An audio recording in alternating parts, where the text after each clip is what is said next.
Hey everyone, I'm Laura Gadenik. I'm an astrologer and a therapist, and I'm here to give you the astrology for the weeks of May 26th through June 9th, 2025. And I just wanted to recognize that I missed last week. Totally a mistake. I was also on Lake Powell on a boating dance trip all week without service. So, in retrospect, there was no way I could have gotten the astrology video out, but I apologize. So I'm going to just cover the basics of what has transpired astrologically last week, and then I'll go into this week. And also, I just wanted to mention, I always aim to frame astrological happenings in an empowering way where you can work with the energy, utilize it, and kind of be aware of what's going on, right? Astrology is kind of like the weather for the energy of the day. And it's nice to know what to be prepared for. You know, if it's going to rain, you want to be able to bring an umbrella, right? So, just wanting to kind of state that I'm going to be using empowering therapeutic language, bringing my therapeutic insights and skills into these videos, and also just kind of maybe even warn you of what's coming up or what dates to look out for, etc. So with that being said, what we missed last week was the sun entered the sign of Gemini. So we are in Gemini season. The part of your chart that contains Gemini is being hugely lit up, not only because the sun's in Gemini, but also Mercury moved into Gemini. It's a home sign, and we just had a new moon in Gemini yesterday on Monday the 26th. So new beginnings in your Gemini house in the part of your chart that contains Gemini. So, you know, that's going to be different for each person depending on what your rising sign is. So I love this new moon because there's so many lovely, delicious things happening in Gemini. First of all, Mercury is in its home sign in Gemini. And additionally, we also have Jupiter still in Gemini, which is a benefic planet about abundance, opportunity, expansion. And with Mercury in Gemini, we have the ability to communicate more clearly, think more clearly, get to the truth or understand things in a deeper way, getting very clear and concise.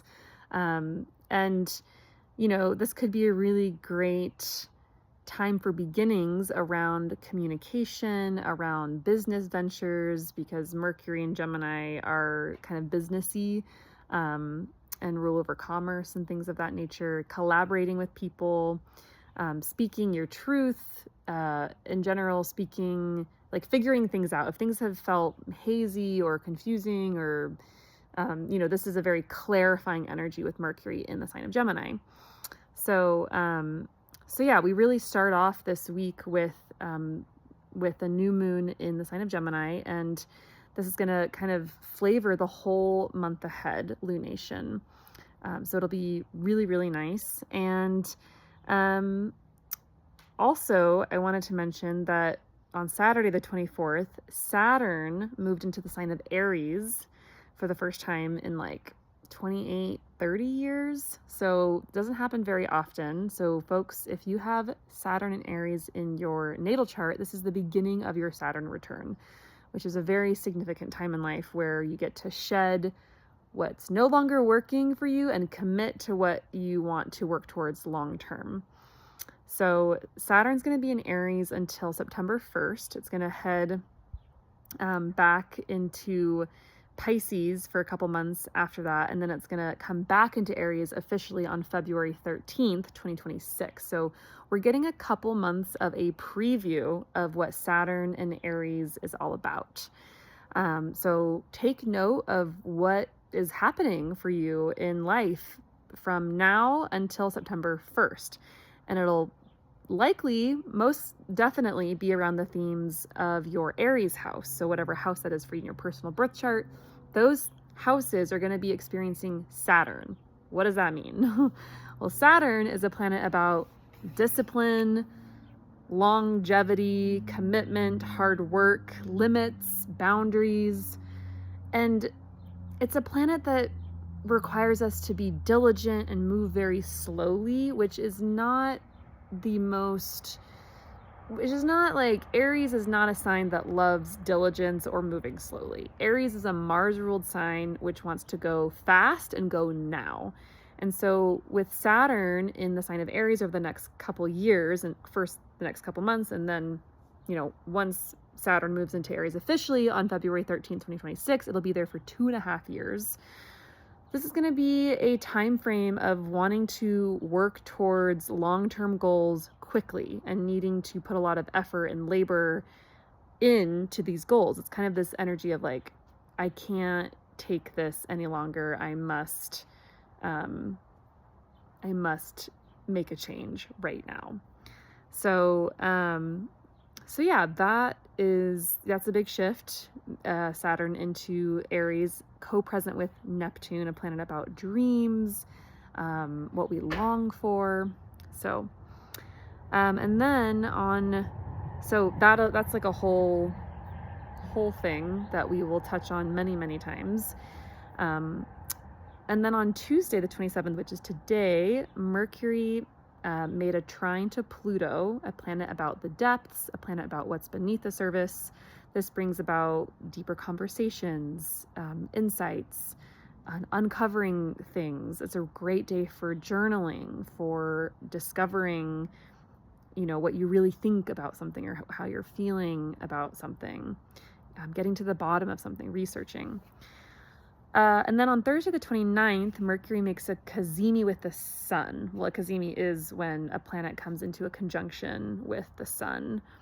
And that planet is illuminated and gets special powers, so to speak. So whenever any planet comes into a cazimi, conjunction with the sun, we get some sort of insight or special aha moment around that planet's significations. So with Mercury conjoining the sun, we get insights, aha moments, not only around the themes regarding our Gemini house, but in general, themes around communication, how we think, how our minds work. Mercury rules over business dealings. We might receive new information. We might have heightened conversations. It's just a moment of insight and clarity. So also another great day to journal and kind of dig into maybe what direction you want to go into, and maybe even regarding what this new moon in Gemini is all about for you. Okay, then on Sunday, June 1st, we have Venus conjunct Chiron. Chiron is an asteroid about where we feel wounded or hurt or where things are a little bit ouchy. Venus is relationships, love, connection, beauty. So this could either be a moment of healing relationship wounds. It could be wounds surfacing and some sensitivities arising. So it's a really great day to be tender with yourself and with others, and, be nurturing and be wary of attacking or being triggered. It's kind of a day where things might be coming up. So in that sense, it's a really great day for holding yourself and others and healing if possible. So that is June 1st. Then on Wednesday, June 4th, Venus makes a lovely sextile to Jupiter, the other benefic in astrology. And so whenever the two benefics come together, we have celebration, we have fun times, we have playful connective energy. It's celebratory, it's lovely. So really great day to just have a great day, and maybe even to initiate something that you're wanting to manifest or go after. There's kind of the enthusiasm and optimism in the air. On Thursday, the 5th, Mercury in Gemini sextiles Mars in Leo. This brings about a quicker paced mind. Once again, Mercury is the mind. Mars is quick, fast energy. Let's do things. And so it's also good for like debating, brainstorming, if you need to like furiously write something or just kind of get some like words on paper. Great day to make decisions. Mercury and Mars coming together, it's like very cutting and quick. So on the same day, Venus heads into Taurus, thankfully, where she is at home, and she'll be here until July 4th. So we have her here for almost a month, and we get to enjoy this deliciously restful Venus. Venus has been in very active and dramatic Aries for a long time.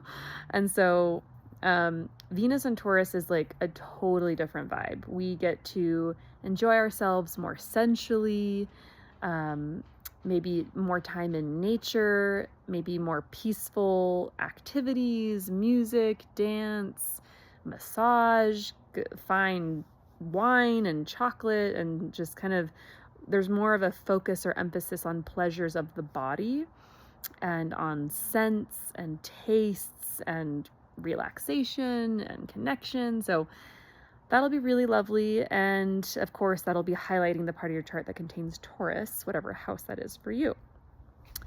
On Sunday, the 8th, we have Mercury making a conjunction with Jupiter in Gemini before they both head into the sign of Cancer, which is very exciting to have Jupiter entering the sign of its exaltation in Cancer.